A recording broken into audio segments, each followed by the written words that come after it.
Governments and bad people have figured out ways to, dilute the beer, by diluting the currency. And there was something you could use to fight it until 2008. The best way to fight it was to own gold, because you can't print gold, and gold requires proof of work. You have to sow in order to reap gold. You got to pull it out of the ground.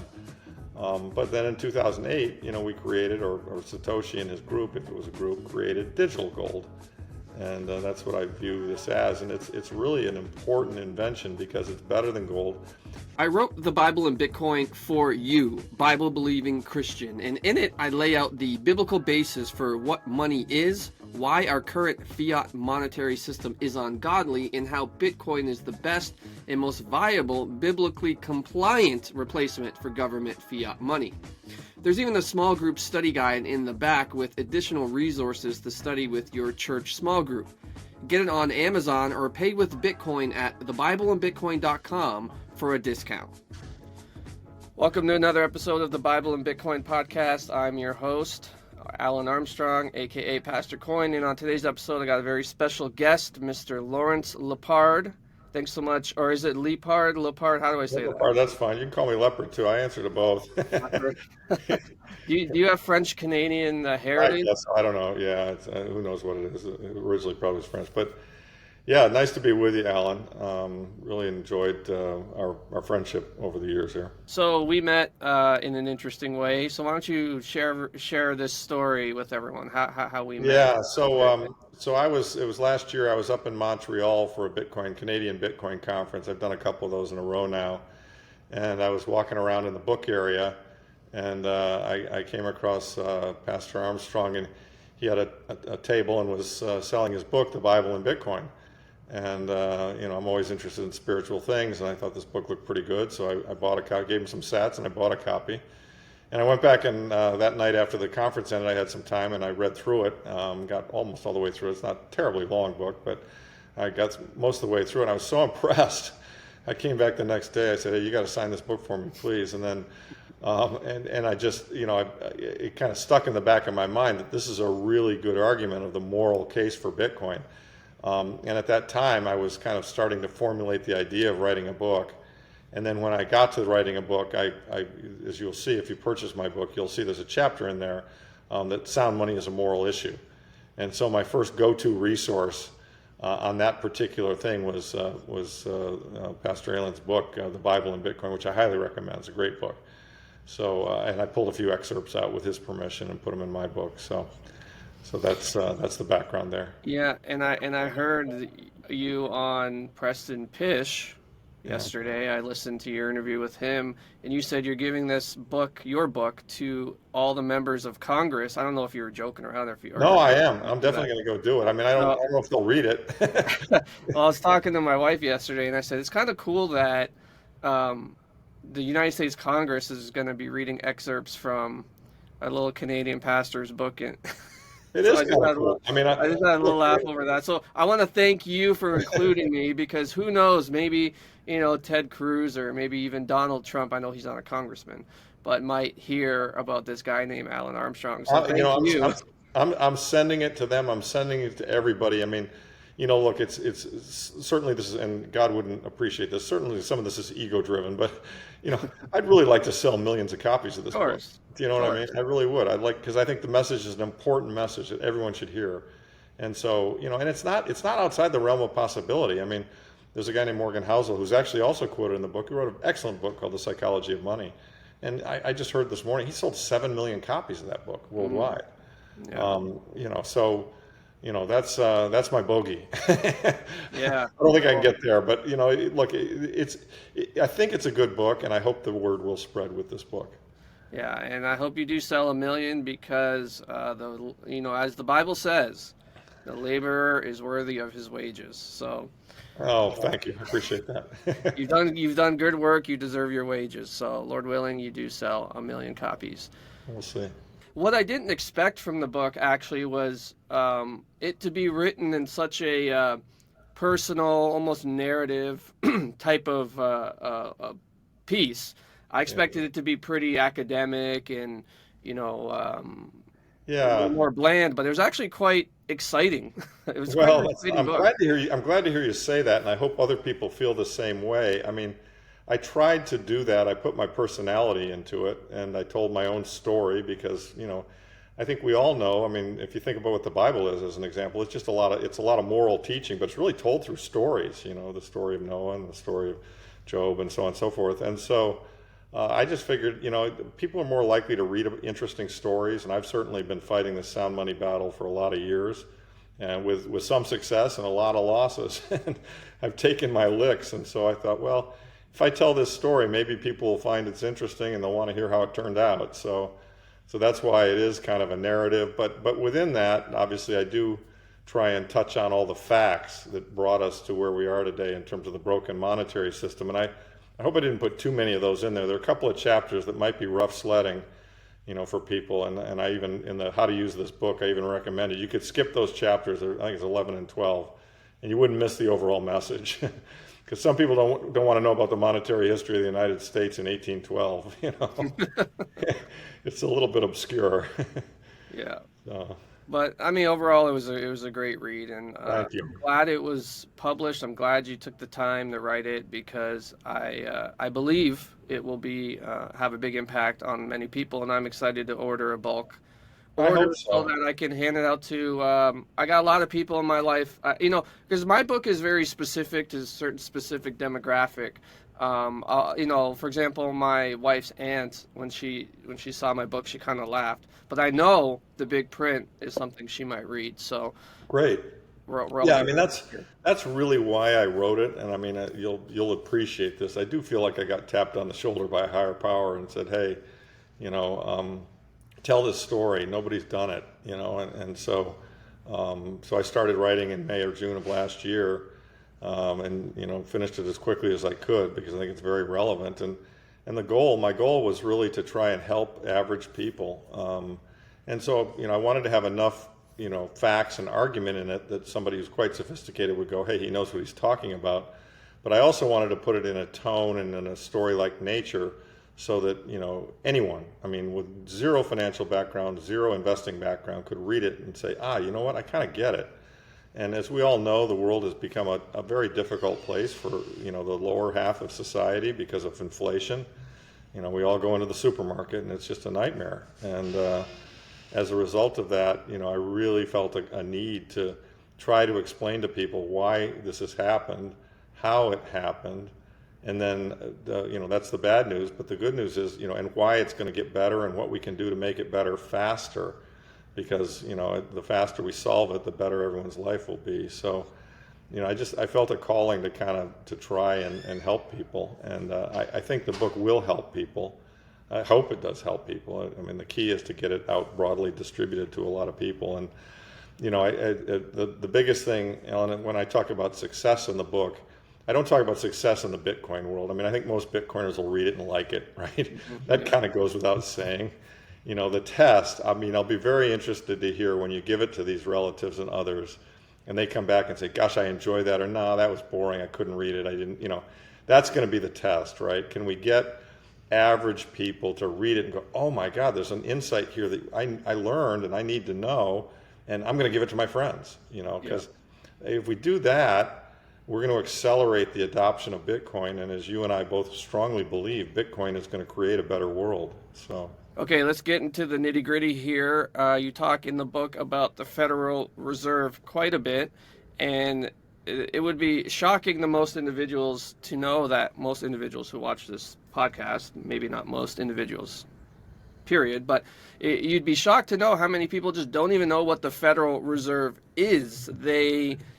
You talk about, hey, because you see every election cycle, there's this talk about, well, we're going to get inflation down, or Donald Trump says, we're going to end inflation. When he said that, I literally laughed out loud because I'm thinking, dude, it's caked into the system. You Yeah, literally can't end it. sadly, you can't control it. Yeah, I mean, look, inflation is very, very badly misunderstood. I mean, if you look at the left, I mean, they say it's all greedy corporations. And, I mean, look, the supermarket hurts for all of us, but the supermarket companies, they're making 5% margins. I mean, it's the cost of the food based on inflation in the system. But But you're right about the Federal Reserve, and I gave the book to several people as test readers who had no knowledge of this area, and one of them came back and said, you talk about this Fed, what's this Fed thing? So there's a footnote early in the book that describes the Fed. So again, yeah, I mean, sadly, the level of financial education in this country is not particularly good in our public schooling system, and so, sadly, a lot of people don't understand how it is that they're being taken advantage of by the financial people that run the system. And the book really tries hard to lay that out and explain it and show examples of it. The 2008 example, and the Real Housewives of Wall Street, and all the other things, all the anecdotes in there, they're just kind of, to me, shocking. And I think most people don't know that, that yes, there is a reason why their life is hard. It's because the system is rigged against them. And so I've tried to really make that clear, and hopefully I'm successful. You talk about how the Fed's only tool really is money printing, and I thought that was interesting because we see the Fed as this gargantuan institution with all this power and influence, but when you really boil it down, it's like they only really have one tool that they could use, and it really makes this big beast a little bit smaller and more vulnerable in a sense. So the question I have is, are we in the final stages of this cycle, and what does that look like? Because I tell people we don't know how far down the road this can be kicked. Yeah. People have been saying this is it. I was saying this is it in 2008, and I wasn't very right about that. So what does that look like? Like, when do you think this is it?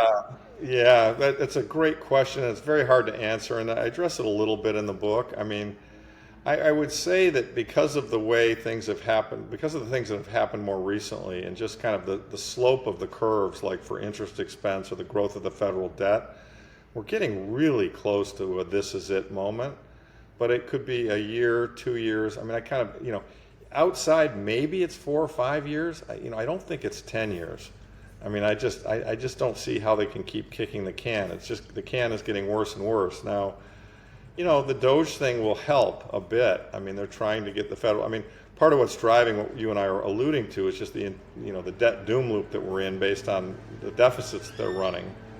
And fortunately, we have an administration that's going to try and cut the deficits, and that's the good news. The bad news is that, I'm sorry about that background noise. The bad news is that 80% of the budget is very hard to touch, and so it's going to be difficult for them to completely cut the budget to get getting a balanced budget is going to be almost impossible, frankly. Do we see the national debt hit a quadrillion? Possibly. What are we at, 36 right now? 30, going towards 37. Like in this next decade. In the next decade. By 2035, will that national debt hit quadrillion? Possible. It's, I think the slope we're on right now, I think kind of projects to 45 or 50 in a few years. And so if you say a decade in 10 years, I think you probably get there. One of the things that people say, well, how are you so certain about this, Larry? How do you know? And I think very few people understand the nature of math and the nature of compounding in math. And there's some good charts in the book that I think illuminate that when you grow something at 8% a year, eventually it just starts to get really, really big, and the curve, the slope of the curve kind of goes asymptotic. And that's really what's going on. The problem is getting worse and worse. There's another great quote in the book by Jens Parson who talks about the problem with inflation is to keep, inflation creates a sugar high, right? You're bringing forward future consumption, and people get to consume without having produced. As you talked about, your great quote, you're reaping without having sowed. And as a result of that, what happens is eventually the cost of that reaping, just gets too high. Relative to your productive capacity. I think another good analogy I've tried to use with people is, something along the lines of, the family that uses credit cards to fund their lifestyle and keeps taking out new credit cards to make payments of the minimum amount on the old credit cards. And eventually, the credit card companies figure it out and go, we're not giving you any more credit cards. Yeah. And the U.S. federal government's kind of in that same trap, in the, as best I see it. And look, they're going to try and reverse it, and I'm voting. I hope they do. I really hope they do. But I also understand the math quite well, and the math is very hard against them. There is an interesting thing I saw on Twitter recently about stable coins, and this has been sort of the what people have been talking about the last few days since the digital assets, whatever that was, that conference or whatever. So the theory is that the U.S. is going to have these stablecoin producers buying up the treasuries, because as we know, Tether is one of the largest buyers of U.S. treasuries. So the theory goes, if enough stablecoin producers are buying enough treasuries, we're good to go, right? We can just keep kicking the can down the road so long as there is a demand for U.S. treasuries. And with stablecoins, for now, there will be, especially if it expands the way that it's certainly a theory that's generally speaking correct, but in terms of the magnitude of stablecoin buying as against the size of the deficit, and I don't have the numbers at the tip of my finger, so I don't want to say the wrong numbers, but I do know that the amount of stablecoin buying is relatively small compared to the total amount of debt that we have to buy. Now it's going to increase, and it definitely helps, and that would suggest that there's even a reason why the government wants a higher Bitcoin price. And what stablecoins really are is they're a method of using the Bitcoin chain, the Bitcoin networks to pay bills. I mean, people use stablecoins because it gives you a dollar rail for making transactions over the Bitcoin network. And look, yes, I mean the stablecoin issuers, they bring in cash, they issue a stablecoin.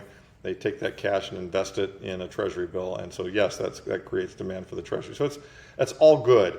I think the issue is the numbers aren't big enough. I mean, as I recall, the total stablecoin market is in the tens of billions, and we're running deficits that are 1.8 trillion, right? And so it's going to take a lot of growth in stablecoins to satisfy all that demand in T-bills.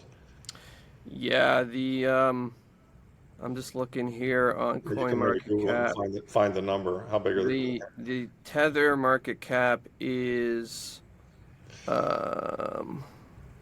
97 billion. It looks okay, like. So more than tens. It's 100 billion, but we're talking. It's the third largest crypto by market cap. Yeah, we're still talking a $2 trillion deficit. I mean, 100 helps for sure, but it's not enough. Yeah, for sure. Definitely is an interesting theory, but I agree. If anything, it's just going to delay the inevitable. But we're who said it? There's no stopping this train. Lynn. Yeah, she's right. I mean, it's sadly we've painted ourselves into a monetary corner, and once again, that was the point of the book. To try to wake up people and say, hey, wake up. This is, things are changing. It's big. And, we're in this corner. We don't know how it's going to get resolved, but we're almost certain it's going to get resolved with more money printing and inflation. And therefore, there's a way to protect yourself. Those of us who are in Bitcoin have already found it and understood it. And you should come join us because it will protect you. And it's a message of hope for people who are having trouble with inflation. Yeah, and I've talked to a lot of people my age. I'm 30. I'll be 38 this year, and I've talked to people in my age demographic, 25 to 40-ish, and they're struggling, and newly married folks, and they want to buy a house, and they can't buy a house. And I said, look, the only way I think you're going to ever have a hope of buying a house is if you save in Bitcoin. Yeah. I just don't see another viable option. It's pretty tough. I mean, my kids are all in their 20s and they're all doing fine, but they're in the same boat. They can't afford housing at these kinds of prices. They all rent. It's a real problem. It's a very real problem. I mean, The book has a chart in that. I mean, it's amazing to me the way the wealth inequality has gotten so out of whack. I mean, 1% of this country has 92% of the wealth. I mean, it's just, the middle class has just been destroyed, and the lower middle class has been destroyed even more. And, the sadness of that all, it's enormous. I mean, it's terrible. It really bothers me. And that was part of why I felt compelled to write the book. I mean, it's kind of like, guys, I was watching some program and I saw the blue team arguing with the red team. And they were all arguing about stuff that was just not really relevant. I mean, it had some relevance, but it's like they're talking about some little skirmish. Meanwhile, there's a bonfire, a wildfire in the backyard. Yeah. I'm like, gosh, you're not paying attention to the right thing. Yeah. So. You talk about the morality of money, which I really appreciated because that's my whole reason for being a Bitcoiner. Sure. When I started It's a studying, fair system. Yeah. yeah, when I started studying Bitcoin, I initially thought, well, this thing keeps going up. I'm poor, so maybe I should get some of this stuff. So I wanted to understand what Bitcoin is. Why was it valued so high? I mean, there's got to be something to it if it just keeps going up and up and up. There's something Right. deeper than just speculation going on. So I had to figure that out. And of course, like many, it was the Bitcoin Standard by Saifedean that really helped me to Exactly. understand that this, from my Christian perspective, it went from being, well, maybe this is a good investment to, oh my gosh, this is a moral imperative Yes. because of how immoral the fiat system is. Yes. Exactly. So my being a Bitcoiner is not because number go up, it's because of the moral issue. So talk a Completely little bit agree. about the moral issue of sound money, because I had this idea about sound money. I understood gold was sound money, but it wasn't until Bitcoin that I really Yeah. went all in. So talk a little bit Yeah. about Well, first the of all, I agree with morality. you. Safe's book is the best book ever written on Bitcoin and on Austrian economics. It opened the eyes of many, many people. Um, Yeah, look, I say this in the book, monetary tomfoolery has been around for a long, long, long time. Yeah, The Bible talks about honest weights and measures because obviously, they were abomination to the Lord. Obviously, there were some people who would say, hey, they'd have a dishonest weight and say, hey, this is an ounce when it really wasn't, hmm, so that they could short the people they were providing, some kind of something they were weighing, whether it be grain or meat or whatever they were weighing out on a scale. And it's this is millennia of monetary tomfoolery have taken place, and the people who control the system of money have a really strong advantage over all the people who do not. We yeah, call them quintillionaires, and that's because they're being close to the money. They get it first, and they can buy things pre-inflation, and then they can shove the inflation down to the common person whose wage doesn't necessarily go up as quickly as inflation. And that's why the wealth inequality is what it is. And, look, the Bible and God and Christianity and many religions are all about fairness. And human beings are wired to want fairness. We know when something's unfair.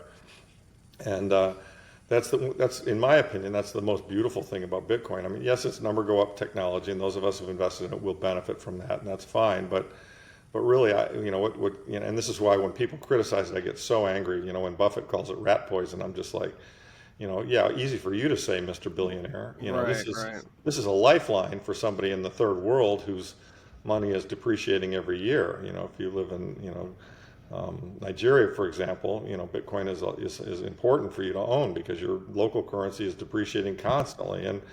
And so, governments and bad people have figured out ways to, dilute the beer, by diluting the currency. And there was something you could use to fight it until 2008. The best way to fight it was to own gold because you can't print gold, and gold requires proof of work. You have to sow in order to reap gold. You got to pull it out of the ground.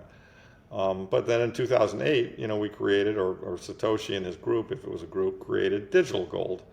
And that's what I view this as. And it's really an important invention because it's better than gold. The primary reason for that is that even gold deflects or debases over time. We mine 1.7% of the outstanding stock of gold gets mined every year, Hmm. which means that in 50 some odd years, 58 years or something, if that rate continues, the amount of gold on the planet will double. Now that's a low rate of inflation compared to the money printer inflation, which has kind of been running at 7 or 8%, but it's still inflation.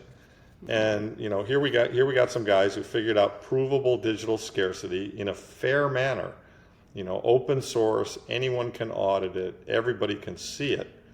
And suddenly we've got fair money that nobody can cheat on, that nobody can get an advantage on, that nobody can dilute. And that's big. I mean, and it really, I mean, I've said to many people, you being religious, it almost feels God-given, because it's like this is getting to be a really big problem. And you know what? Thank God the microprocessor came along, and some really great computer technologists created a solution to address it. And here we all are, and we have it. And I think it's going to really be a huge, huge benefit to mankind in the future. Your family, your nation, and your world needs strong men. The devil wants men weak, emasculated, and addicted to porn. This is why I designed the Slaying the Beast course, to help men take back the dominion porn stole from them. This course will help you discover your identity as God's image, how porn leverages and twists that against you, and how with God's help you can turn the tables on the beast and live free. There's also access to a Discord server where you can have fellowship with others in the fight. You do not have to wait any longer to conquer this beast once and for all. Go to lifegiverchurch.net to get started today. I absolutely share your frustration when trying to talk to people about sound money, especially Bitcoin, and they just don't get it, and they're still fighting with the different sides of the political aisle and thinking there's some meaningful solution there, which there isn't. There's only delays and accelerations to the destruction. And you talk about on page 32 and 33 about Frederick Hayek, and how he talks about this sly roundabout way that we're never going to have any good money again unless we find some sly roundabout way to get around the government fiat cartel. And so the question then becomes, is Bitcoin that sly roundabout thing? And if it's not, then what is? Yeah, I mean, obviously, I do think Bitcoin is that sly roundabout thing. And it's interesting because they've ignored it, and there was a time in its infancy where they probably could have killed it, by taxing it and outlawing it. And I mean, they kind of didn't pay attention, and it just kind of kept, tick tock, next block, and the next thing you know, it crept up on them, and now we're inside the castle because, guys like Larry Fink, who runs BlackRock, which is the largest asset manager in the world, was originally very negative on it, and then he looked at it and realized, this thing's working, it's going to continue to work. I've either got to join him or get left behind, and he joined us. And so, we're seeing more and more people in traditional finance go, oh, I get it. And, when they approved the ETFs, Pastor, I mean, that was a big deal. I mean, I had a lot of people, a lot of smart people who I was interfacing with on it. And they were all like, yeah, I get it. It's a dream. It's sound money. I get all of that. But the government's going to kill this thing. There's no way they're going to let this survive because it'll kill the dollar, which I think it will over a long enough time frame. And then the ETF got approved. And it's like, oh my goodness. And suddenly all those people, couldn't really push that argument because the government had just allowed, big asset managers and every person who has a brokerage account to buy Bitcoin. Now, admittedly, not native Bitcoin and Bitcoin that can be confiscated and all the problems. I mean, those of us who are hardcore understand the difference between self-custody and owning an ETF. But the point is that this opened the gate to much broader adoption, and it's why we're at the level we're at today. What do you say to people who say things like, well, BlackRock is part of this globalist elite ring of Satanists who are trying to kill everybody, and they're adopting Bitcoin now because Bitcoin is digital money and it's bad? And how do you respond to those? Because the way I see it is, if Bitcoin is sound money and good money, it's neutral.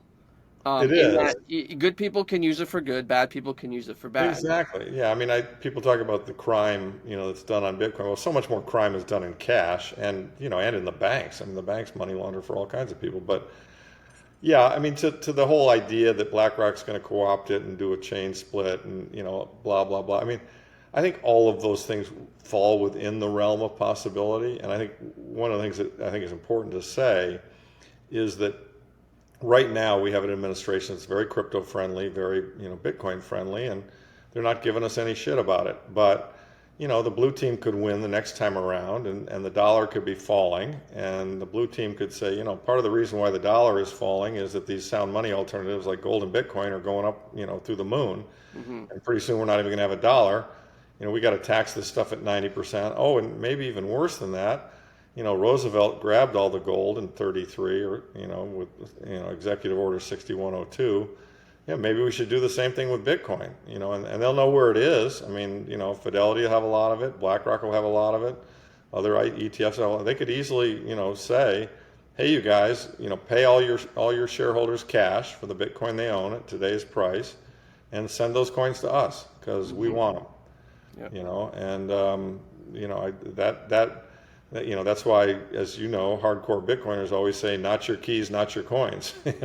Now they could also come to me and say, turn in your Bitcoin, and I'd say, what Bitcoin? And they would say, well, we noticed you bought it through this broker and you changed. Yeah, but I lost those keys. And they can't.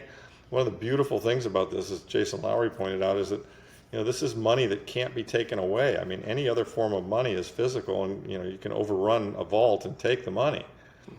Wars have been fought over money and resources, and here's a form of money that can't be stolen unless you get the 12 words. So, but it's look, I don't put anything beyond these governments. I really don't. I keep my eyes wide open. Fortunately, right now we're in a regime that's pretty friendly, so I'm not too worried about those kinds of things. But that could change. We don't know how this is going to unfold. Yeah, one of my biggest concerns is politicizing it will lead to exactly what you're saying. All it takes is for the next guy to win, to put in some stuff. And this is just ping pong, short term sort of stuff.